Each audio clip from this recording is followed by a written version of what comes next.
एक छोटे से शहर में आदित्य नाम का एक युवक रहता था। वह पढ़ाई में ठीक ठाक था, लेकिन उसमें एक बहुत बड़ी कमी थी।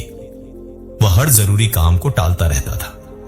जब भी उसकी मां या पिता उसे पढ़ने के लिए कहते, वह हंसकर कहता, अभी बहुत वक्त है, कल से पढ़ाई शुरू करूंगा। यही कहते कहते उसके 3 साल बीत गए। स्कूल के रिजल्ट आए, आदित्य फेल हो गया। घर वालों ने समझाया, बेटा समय की कदर करना सीखो, जो समय आज गया वह फिर कभी लौट कर नहीं आता। लेकिन आदित्य को फर्क नहीं पड़ता। वह शहर गया पढ़ाई करने, लेकिन उसकी आदतें नहीं बदली। दिन भर मोबाइल पर रील्स देखना, दोस्तों के साथ मस्ती करना, हर काम को टालना, यही उसकी दिनचर्या बन चुकी थी।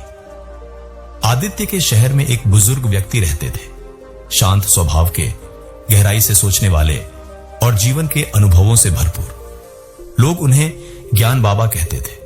एक दिन आदित्य ने तय किया, मुझे उनसे मिलना चाहिए, शायद मेरी जिंदगी बदल सके। वह बाबा के पास गया। बाबा पेड़ के नीचे आंखें बंद किए ध्यान में लीन थे। आदित्य ने सिर झुकाया और कहा, बाबा मैं हर जगह पीछे रह जाता हूं, मेरे दोस्त मुझसे आगे निकल जाते हैं, मैं हार गया हूं, कृपया मेरी मदद करें। बाबा ने आंखें खोली, मुस्कुराए और बोले, बेटा तुम्हारी समस्या यह नहीं कि तुम काबिल नहीं हो, समस्या यह है कि तुम समय की कीमत नहीं समझते। चलो मैं तुम्हें एक कहानी सुनाता हूं। बहुत समय पहले एक राजा था जो प्रजापालक और न्यायप्रिय था। एक दिन वह जंगल में एक गरीब आदमी से मिला।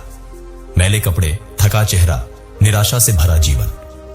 राजा ने पूछा, क्या तुम कुछ करना नहीं चाहते?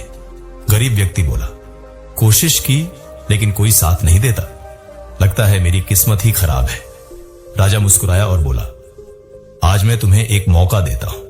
आज सूर्यास्त से पहले अगर तुम मेरे महल में आ जाओ और जितना सोना ले जा सको वह सब तुम्हारा होगा। वह आदमी बहुत खुश हुआ, दौड़ता हुआ घर गया, पत्नी को बताया। वह भी खुश हो गई और बोली, जल्दी जाओ कहीं देर ना हो जाए। पर वह आदमी बोला, पहले कुछ खा लूं, बहुत भूख लगी है, फिर चला जाऊंगा। पत्नी ने झटपट खाना बनाया। वह धीरे धीरे खाने लगा। फिर उसे नींद आने लगी। उसने सोचा, थोड़ी देर सो लूं फिर जाऊंगा। वह सो गया। 2 घंटे बीत गए। उठकर भागा, पर गर्मी बहुत थी। उसने एक पेड़ के नीचे विश्राम किया और फिर सो गया। 4 घंटे और निकल गए। अब जब वह उठा तो सूरज डूबने वाला था। वह दौड़ा महल की ओर, लेकिन जब पहुंचा तो दरवाजे बंद हो चुके थे। वह फूट फूट कर रो पड़ा। एक बार अमीर बनने का मौका उसके हाथों से समय की लापरवाही के कारण निकल गया। बाबा ने कहानी खत्म की और शांत स्वर में कहा, समय का मूल्य समझो बेटा, वरना एक दिन पछतावा ही बचेगा। आदित्य को जैसे बिजली का झटका लगा। वह एकदम चुप हो गया। आंखों से आंसू बहने लगे। उसने बाबा के चरणों में झुककर धन्यवाद कहा और संकल्प लिया, अब एक पल भी बर्बाद नहीं करूंगा। उस दिन के बाद आदित्य की जिंदगी बदल गई। उसने रील्स देखना बंद कर दिया, काम टालना छोड़ दिया और एक टाइम टेबल बनाया।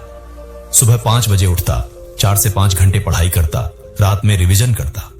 दोस्तों की बजाय किताबें उसकी दोस्त बन गई। कुछ ही महीनों में उसका आत्मविश्वास बढ़ा, पढ़ाई में निखार आया और वही आदित्य जो सबसे पीछे था अब क्लास का टॉपर बन गया।